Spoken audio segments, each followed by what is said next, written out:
لا قال لي وشتك حامله كيفاش حامله؟ وفين غادا درك؟ قالت لي غادا نمشي عند با. قال لي باك الا شافك راه غيدير معاك شي قتلك ولا شي حاجه. خلعها. قالت لي غندوز للبرنوسي ونجيب معايا جده راه يحشم منها يشوف تا هو مو ما يدير معايا والو طلبو وراه يخليني نبرك مع خوتي. ويا قول دابا راه جايه عندك الحاج وصافي. جايه عندي. ايوا راه بنتك هذيك الا جات تصبر وستر القضيه وتا شي واحد ما يسيق لك الخبر. اجا مده من 30 عام والتجاري عمرني ما عرفتك ما فيك نفس تا اليوم. اش كتقول الحاج؟ اش هاد الهضره؟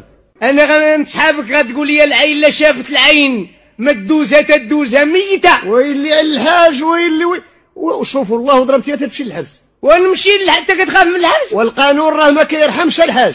ونمشي للحبس على رجله ولا مت نموت راجل. يا ودي على الشيطان الحاج. وما نخليش عباد الله يشرعوا فمهم ويقول لك الحاج ولا ما مزيانش. وانا ما رضاش بالدبانه تحط لي فوق نيفي من خاطر الا كان بوجعران ما ندويش معاه. شوف الحاج انا رجارك وكنبغي لك على الخير، راك لا درتي شي حاجه غادي تندم عليها، وانا نقول لك انا راه غنمشي في حالي. اشوف بس ولا سمعت الغوت راه ما نجيش نفك.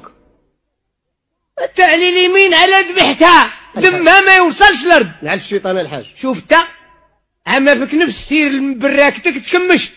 لا سمعتي الغوت ما تجيش. ما نمشيش. لا جيتي راه يحطوك شاهد.